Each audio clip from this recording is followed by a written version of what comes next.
question, just hold on to the microphone. Obviously, thanks for coming. We're definitely excited to obviously get out of last week with a win. Probably the most important thing. But I don't know that I said it enough after the game that I really want to give a lot of credit to Toledo the way they came in and played. The job they did preparing, I think they did a heck of a job. But we're excited to move on, get back kind of here this week, Tuesday, Wednesday, make sure we focus back on the fundamentals, getting better offensively, defensively, special teams, making sure that's the key each and every week when we get back to practice on Tuesday. But we're excited, obviously, to travel, to go down to Miami, which obviously they present some new challenges. But I think our guys will be excited for the challenges they present. So, open it up. Usually we start with Tim, but go ahead, Bill. You got. Go ahead, Bill. Okay. What's the status of Hall, Howard, and Brown? And why did you think last Tuesday, that they wouldn't be able to play against Toledo? That's what I was pretty much informed of, that they would be. And don't want to get into it a whole lot, but then I was informed on Friday that they would not be. So right now we're still pending and waiting. We're not going to make any jumps to conclusions, I think, maybe right now, but we'll wait and see, and hopefully we'll hear something soon. How hard is it to not have this decision? I guess it's a part of the game. I can't let that affect us, and we just got to continue to move on and deal with it however it comes, but hopefully we'll hear something soon, and just so that we can most importantly prepare ourselves mentally, those guys mentally and everybody else as far as the team-wise. Yeah, Luke, if y'all look back on Saturday, the decision not to play Braxton, was Braxton actually maybe even dinged up? Was that part of the deal, or do y'all regret not getting him in the game, and does he figure in your plans this week? We don't have any regrets. I don't think we're going to look back and regret it. I mean, obviously, you look back every week and try to find ways you can get better. But Braxton was dinged up a little bit. Practiced more so on Thursday and a little bit on Wednesday. But we had a plan going in, and maybe it didn't quite happen exactly how you do. You kind of got to adjust on the run. And we're not going to look back on it. We know that most importantly, we'll make sure those guys' minds are right and they understand the situation we're in. We communicated with them so there's no guesswork involved. And to me, the most important thing is that they can stay focused and move forward and not dwell upon the past. Luke, what is Nate Williams' status for this week? Do you expect to have him back for this game? We still don't know that. There's some obviously a few guys we're not positive on. We'll find out a little bit more hopefully today. See how he can move around and run around today. So. It's still a little bit too early to tell. And Corey Lindsley, will he definitely be back this week? Corey is back this week, and we'll hopefully get him back in the mix here real soon and create some more competition up front there offensive line-wise and give us some more depth. Luke, just to clarify on Braxton, his health did play a role in the decision? No, I didn't say that. I said that he was dinged up a little bit early in the week, and we had a plan going in. Maybe we adjusted the plan a little bit, but the most important thing is that, hey, we're all moving forward with it. We understand, those guys understand it. You have a plan going in the game, and as long as you communicate with them, we just want to make sure they all handle things the right way, and they know that most importantly, we got to do what's best for the team. When you looked back at your run game offensively, did you see things, were you pretty happy with it? Did you feel like Toledo was maybe making things difficult inside on you guys, or how do you think you dealt with Toledo's defense with your run game? I think they did a good job. I mean, those guys did a good job at twisting and doing some things. Maybe that's something that they've done in the past, and maybe knowing that they wouldn't just stand there and just beat you up physically at times, but keep you on your toes and keep you off balance a little bit. Obviously we got to do a better job. We got to block it better. We got to run it better. But sometimes there is like pounding your head against a brick wall when there's 10 guys in there. So there's a lot of things we got to do better. And I think that's what we ultimately look at. We're hard on. We're critical of ourselves in every aspect of that. But we know there's ways we can get better and improvements, and eventually you just got to be able to do it at times too. Luke, with freshman quarterbacks especially, there's always that talk of it needing to click, the game needing to slow down.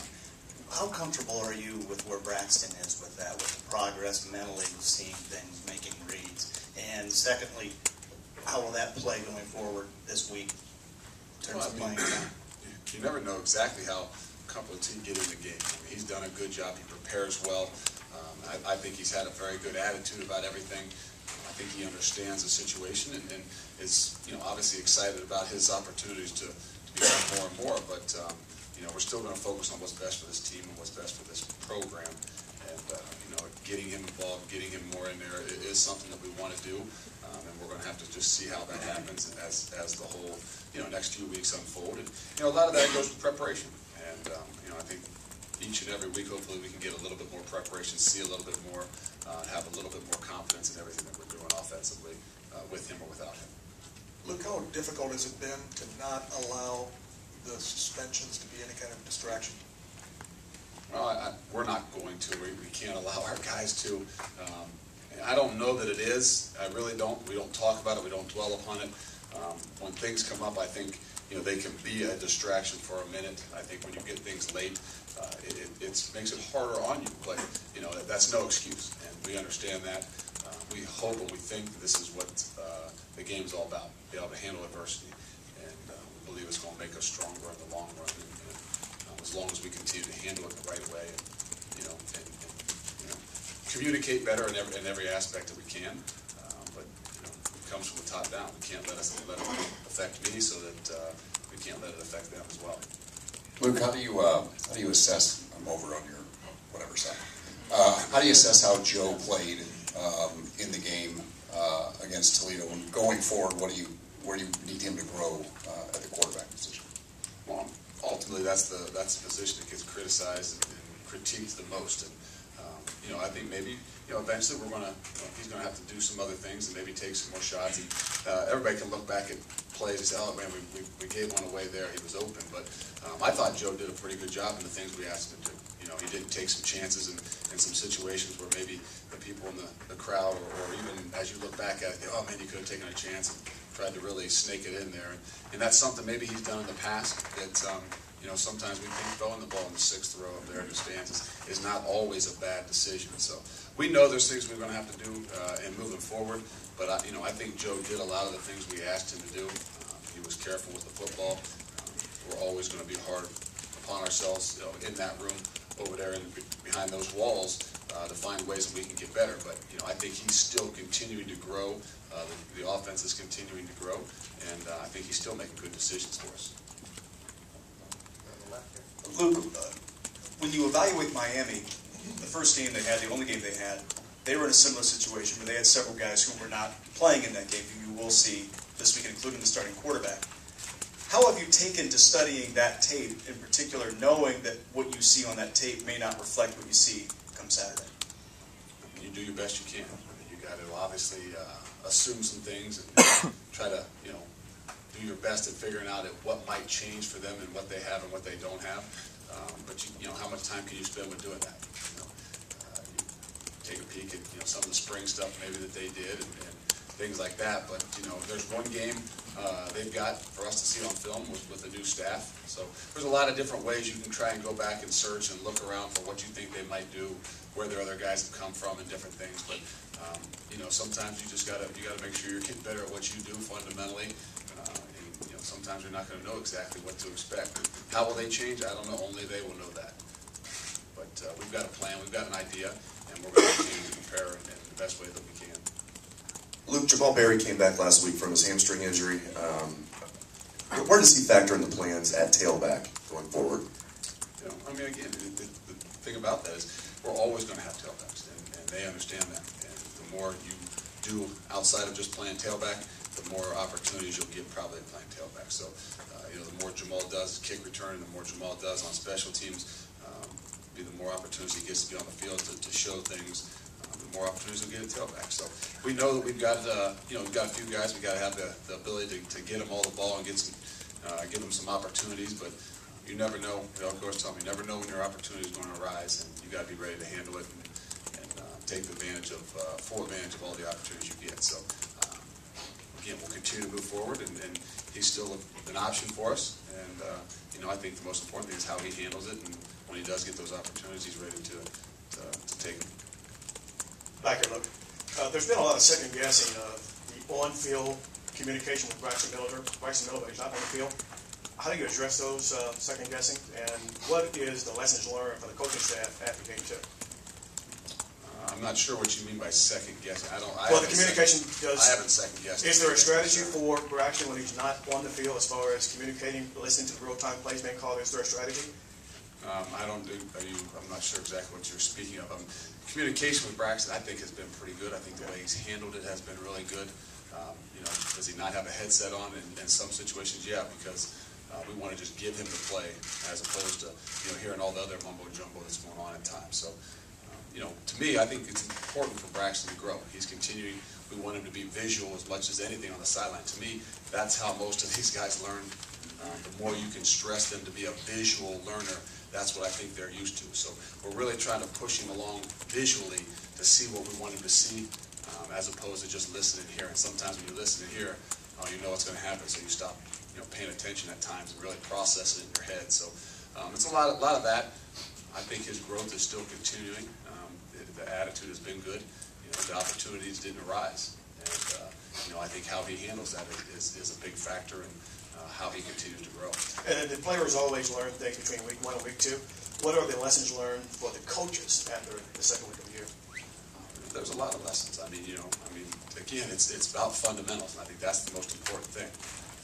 You know, we learned something about our guys. You know, that they, you know, regardless if things are happening good or bad, you know, they're going to fight for us, and they're going to continue to battle. They're not going to hopefully allow the outside things to really affect them, you know, and allow them to make excuses. I think that's probably the thing that we come away with this game as much as anything is, hey, things were tight, things were, you know, hairier there in the game, and you know, but afterwards we didn't have anybody making any excuses. We didn't have anybody that, you know, had their head really down to, you know, continuing to learn from it. And I think that's, you know, we've got a young team, and you know, I think this is a great learning lesson. So we'll see how all those lessons pay off here in the next few weeks. Luke, first road game. You've seen 10 years of how it's done here. What, if you could supply specifics, are you going to do differently? How are you going to do it differently? And a follow-up would be, what's the most important thing in your estimation of going on the road, accomplishing what? I think it's our focus. I think that's probably one of the biggest things when you go on the road. It is different. You know, your surroundings are different. All the hotel is different. Your routine is different. You know, but you can't allow those things. Just like we said, all the little things we've had in the past few weeks. You know, things that brought to you at 4:30 or 5 o'clock. You can't allow those things to affect you. And that's the same thing going on the road. You know, whether the plane's late, whether the meal's different. I think that's probably one of the biggest things that we're just going to talk about this week. Is, hey, when we go on the road, we talk about having great focus. We need even greater focus because there are going to be things that come up. You know, maybe the plane's late, different things like that, and you got to be able to handle those situations. What about routine? Anything you're going to do differently than Jim Tressel did? I mean, I don't know that we could rebid the planes or do anything like that. I think those things are pretty much set way in advance. So a lot of the plane times and things are pretty much locked in a year in advance, and you know, there's not a whole lot different. You know, there'll definitely be some little things for the team, you know, internally that we do different that you know, we might not have done in the past, but nothing that's earth-shattering. That's going to say, hey, I'm going to put some special stamp on what we're doing. We're going to continue to preach to them about being focused and make sure they're rested up and well, ready to go come 8 o'clock. Over here, Coach. Can you talk from a preparation and defensive coach's standpoint about the challenges of preparing to play 2 different quarterbacks in a week? You mean for us this week? No, for last week and for this week. Yeah, I mean, again, it's just all those little things that sometimes if you think they're 2 different people, then you got to have maybe a little bit of 2 different ideas of how you play them. You know, obviously, if you got the threat of a running quarterback at times, you got to be much more aware of where he's at. If you got a pocket passer, you got to be much more aware of the different things that he can do. But it definitely causes some preparation, just like some different tailbacks can cause different preparation. Different personnel groups cause different preparation. So all those things that I think can add into it can be a factor in, as a defense and how you prepare. Is your experience coaching the defense, does that maybe make you lean towards not being afraid to do it? Challenge defense? I mean, again, I think the most important thing is we try to figure out what's best for us in this program and how that offense pretty much can come together. And you know, as you move along, if you can handle, I mean, Toledo's done a pretty good job where they were at it, handling 2 quarterbacks, and I'm sure people will ask and guess them about whose quarterback should have been at the end of the game, but I think it's a part of the game. If we've got 2 guys we think are very capable, then we're going to continue to try and see how we can make that a part of our system. Luke, last year against Miami, you guys gave up 2 returns for touchdowns, and then last week against Toledo, gave up a blocked punt. How much emphasis are you guys putting on special teams this week? We always put emphasis on special teams. I think it comes down to the fundamentals, and that's where we know we've got to get better. We're going to focus each and every week. We want to see improvement. I think that's our guys understand that's how we go about it, and We want to see improvement from week to week. And sometimes you don't see the improvement because you see missed tackles and some different things, but there's improvement. And, there definitely is, and we're going to continue to do that. Special teams is a huge focus. It always is. It's more so on the road, but we know we've got to do a much better job at just making sure fundamentally we know what we're doing so that we can go out there and play relaxed and play fast. Yeah, Luke, a couple of questions. Number one, what's the status of Philly Brown? Do you think you'll get him back this week? And following that, what's been your take on the rise of those other receivers? With Verlon Reed and Chris Fields and stuff, and now you're leaning on those guys a little bit. And then following that, since I won't get it back, what's your general view of Ja'Cory Harris? What does he bring to the table? Well, I'm not positive on Philly yet. It's only Tuesday, so we'll have a better, hopefully, understanding after today. I don't know that he looks great right now, but we'll see. I think the young receivers, have to see they're being thrown in the mix. They really have to step up.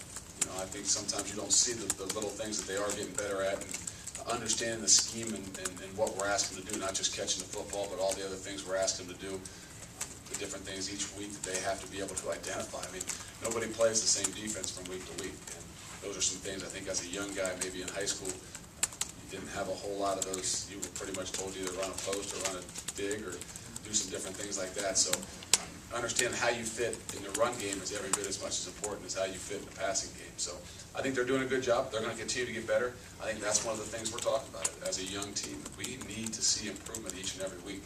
And, the things that we're talking about improvement-wise are not the things that come up in the stat book. And that's what we're going to continue to focus on. And then Ja'Cory Harris, just what do you remember about him in preparation last year, and what does he bring that makes him unique? I think he can do it all. Not that he's out there running around and doing some quarterback run stuff, but he definitely has the athletic ability to do that. He can definitely spin the football. He throws it very good down the field as well. So he's a guy that's been there for quite a while. He's taken a lot of snaps, and I'm sure he's well in tune to what they need him to do offensively. But anytime you got a fourth-year guy starting at quarterback or playing a lot, there's a lot of positives that he brings to the table. Obviously, getting him back is something that I'm sure the whole team and offense will be able to rally around. Luke, how concerned are you about Drew Basil's struggles on field goals? You know what? I would be more concerned if I thought Drew wasn't handling that the right way. Obviously, we got to get him one. I think it would just get his confidence back completely. But in practice and in camp, Drew had done a great job. And when Drew misses one, it's not like he's mentally seems to be in trouble. So obviously we want him to be able to put him in a situation where hopefully he can, have one and get a little confidence underneath his belt. But his mind is right. I think it's just a matter of time. So hopefully he'll find that little stroke here.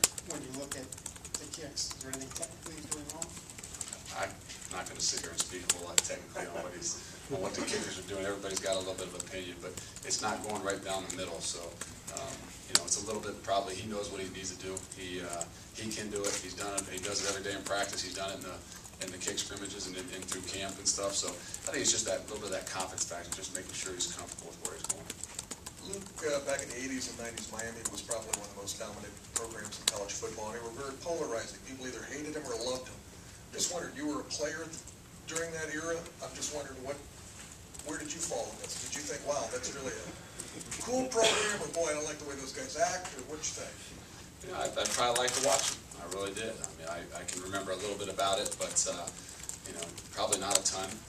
Again, I might have been watching them, thinking about the programs that had both wrestling and football. So I don't know that it was something that was quite as polarizing to me, but definitely like watching the stories and seeing the uniqueness to how they did some things in the 80s and 90s. And I remember as a GA playing them when they really were first coming back, and they were probably more their second run there in the late 90s.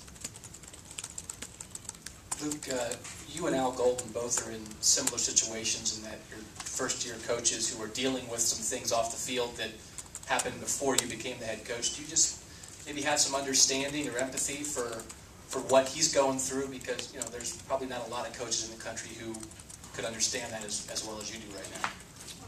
I'm sure if I sat down and had the opportunity to sit down and talk with him, we could share some serious ideas. But I don't imagine he's got a whole lot of time to spend on worrying about what's going on here at Ohio State and really, I don't have a whole lot of time to sit down and think about what's going on there. Obviously, we have to take care of our own programs, and hopefully here in the off season we can maybe share some ideas on how you go about handling some of those situations.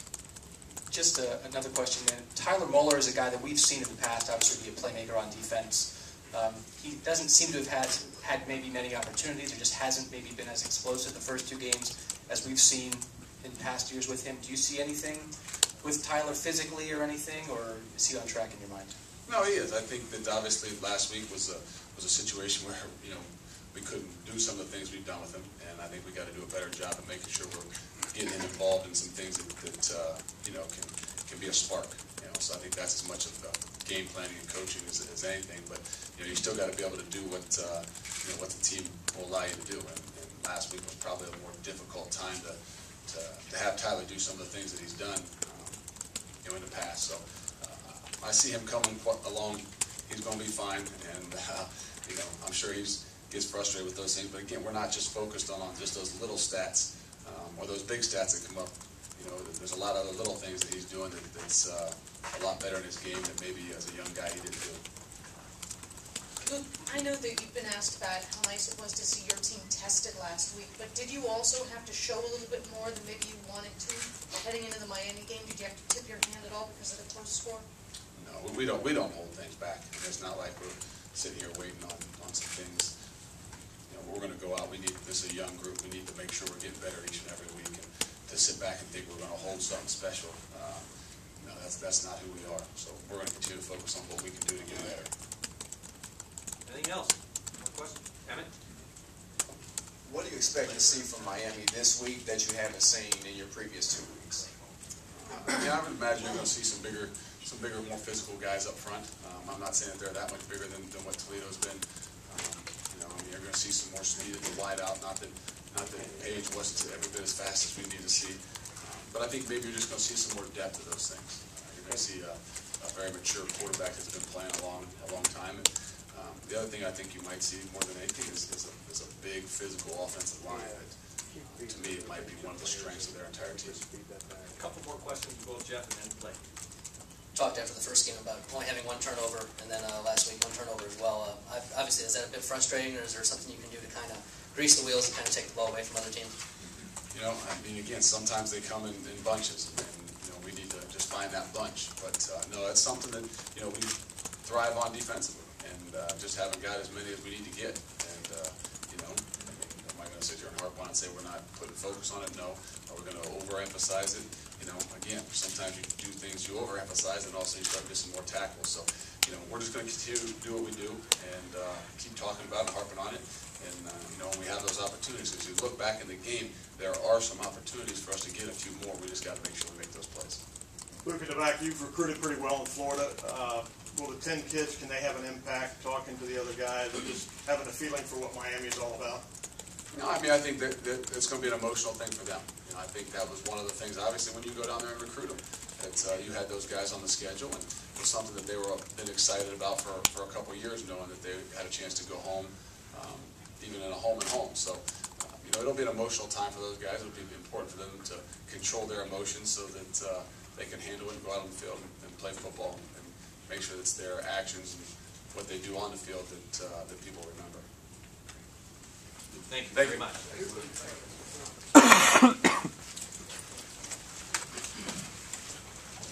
Ray Kenny.